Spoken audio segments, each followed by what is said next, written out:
Neponi nagaruka I Kigali uzasabira imbabazi ubona yamugiye bavuga ngo nzazima iyo nzimye ninzima nariboneye agahene nkazima nariboneye agaka kugira ngo abakunzi banjye bamenye amakuru yo kwa muganga y'ukuri muzaberekeze neza.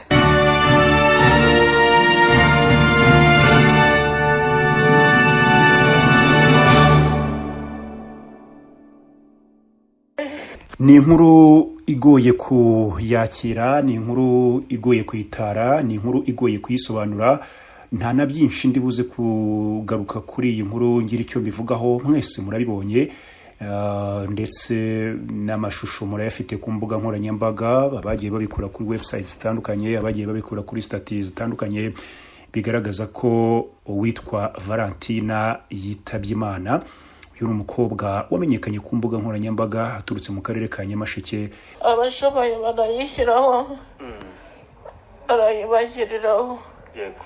Dogitayemo naramubwiye azanshimira umuntu wamfashije wese. Ndarembye cyane ariko ndihanganye kugira ngo abakunzi banjye bamenye amakuru yo kwa muganga y'ukuri. Nararembye cyane, narwaye igifu kiranyukira mu bitugu n'umutwe wose, nkaruka nkarwara umutwe udakira. Abantu bakuriye Neti TV show Neponi nagaruka I Kigali uzasabira imbabazi ubona yamugiye kandi nintagarukayo muzaberekeze neza. Ndaribwa cyane. Ni umwe mu bakobwa batangaga ibyishimo ku banyarwanda batandukanye bitewe n'uko yakundaga gusetsa abantu, kuvugisha ukuri kwinshi, ku imvugo ye, uburyo yaririmbaga. Valentina rero inkuru yabaye impamo yitabye Imana. Witwa Sam, uyu ni umunyamakuru bagiye baganira bya kenshi. Reka twumve uko yakiriye inkuru. Amakuru namaze kumenya nuko ari kwerekeza mu karere ka Rusizi. Ntiwaherukaga I Kamembe? Si wigeze ujyayo hariya mu bitaro rwari? Naherukaga ejo bundi muri graduation ya Fabrice. Uri mu nzira se ngo nkubazaho gato uko wamubonaga ameze niba ntacyo byagutwara? Ndimo ngi Rusizi hari igitaramo kigenda cya Cyangwe. Kandi tugiye kugerayo rwose, tugeze ishakasha ubwo nawe urabumva ko tugiye kugerayo. Ushaka kumbaza? Nakubazaga nk'akaverisiyo kaho muherukira. Yego. Gusa uko yari ameze muri rusange, nuko inkuru waba wayumvise wenda nkaho muherukira, ni nk'ibyo mbese shoti ntuzi. Aho muherukira rero mbere yuko amanuka gato twanakoze ikiganiro. Yego. Ariko ni Nyamasheke cyangwa yararwariye Ikibogora, ubwo mperukayo muri graduation ya Fabrice nabwo namugezeho. Yararinde ko ntabwo yashoboraga kuvuga nyine, ariko igihe muheruka nyine nk'umuntu abantu bazi baba barakoze indirimbo nyinshi bijyanye zo kwamamaza. Yego rwose. Muheruka ari kuza kumbaza nimba azajya kumushakira uburyo azajya kwamamaza Nyamasheke. Nawe muri campaign. Nabikora nyuma nyine bitagikunze nsanga already bamaze guselectinga nyine ndanabimubwira arababara. Ubwo rero icyo gihe numva ari cyo gihe duheruka kuganirira ari muzima, ndumva ari ibyo ngibyo. Sam, mbere yuko nkurekura hari abanyamakuru bamusanze aho yararwariye, ukumva rimwe aragira ati nindasubira I Kigali muzansabira imbabazi, abo n'abana narayimukiye. Bamwe baravuze bati arikuraga nk'umuntu uko kuri kwiyumva uko yabagiye kwitaba Imana, abandi batari kubyumvamo ko bamuruze. Sam, ibi ni ibintu ushobora guhuza gute n'urupfu rwe nk'umuntu umuzi wageze aho arwariye, wari umuzi mu buzima busanzwe? Ubundi si cyo kuvuga yuko wenda yarogwa vava n'umuntu mwakoranye akora imiziki n'ibindi bitandukanye. Hari abanzi uyu mukobwa yari afite ku buryo umuntu yabishyira muri iyo context, cyangwa ni bya bindi byuko iyo umuntu igihe cye kigeze abantu batabaraho bashakira impamvu? Ni ibintu wasobanura ute muri rusange? Ntabwo ndibuze ko bimeze by'amarozi kuko ubwo haba hari raporo ya muganga. Ariko nanone ikintu kibabaje buryo nakwita ko gushinyagura. Yego komeza yarivuyeho. Wari ugize uti habaye ikintu kimeze nko gushinyagura, phone yarivuyeho kubera network. Urumva habaye ibintu byo kuvuga ko atarwaye ko ari plank bari gushaka amafaranga. Yego rwose narabyumvise. Nanabashije kugeraho ari sinakora ikiganiro. Yego. Kuko ndi kubona bari gukora ibiganiro bose bari guhita bavuga ko bari mu mupango. Ngo yaba yirwaje. By'abantu amafaranga ngo atarwaye. Yego. Ni byinshi ariko Imana muri gukora idakira nicyo twavuga. Sam, hari akabazo gato waruvuze kuri icyo kintu cya prank wihanganitse no kugora. Ntabwo bino bintu biri mu itangazamakuru byuko abantu ikintu cyose nubabaye babyita prank bikazaranyere bibaye nka byarindi ng'umwana murizi urumva n'abafite ibibazo birangira abantu bavuze yuko nta kibazo. Ndabyibuka witwa Damour mu Rwanda yigeze kuvuga ko afite ibibazo by'impyiko bateranye amafaranga nyuma biza kuba induru. Sam, ntubona ibi bintu bizatwafecta muri societe nyarwanda ku buryo ubutabazi buzageraho bugahagarara nutatse ko kwababaye bikarangira byiswe prank no gushaka amafaranga mu bantu? N'ikintu ubona gute kigiye ku bafite societe?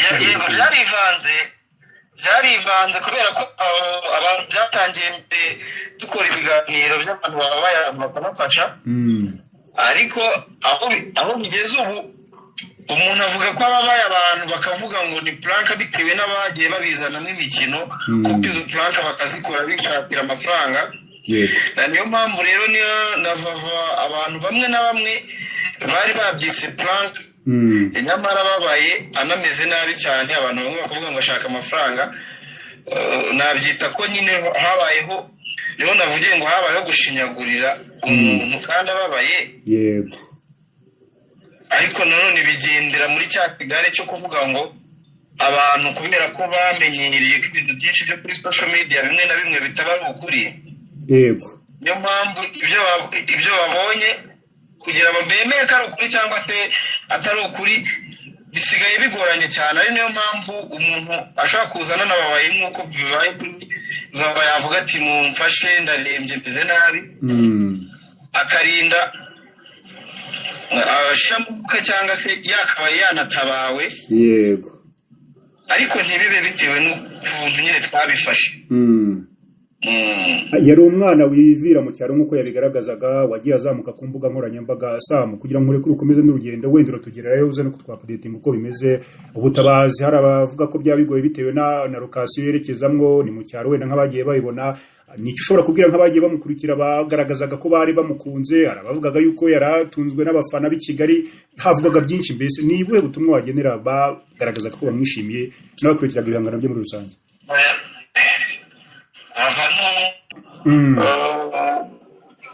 Uburyo yatangaga ibyishimo ntabwo twabyirengagiza. Abantu bamukunze kubera ko atabaga yatanze ibyishimo nk'uko bamwe bavugaga ngo ni umuntu iyo turebye ibiganiro byaturuhura mu mutwe tubasha guseka bitewe n'uburyo yaganiraga we ubwe. Yego. Ikindi ni umuntu wakoresha ukuri kwinshi cyane mu biganiro bye cyangwa se mu mvugo z'abantu babyumvaga bakurikiraga byumva. Ngira ngo ngayo nguko nta na byinshi turi buze kugaruka tubivugaho.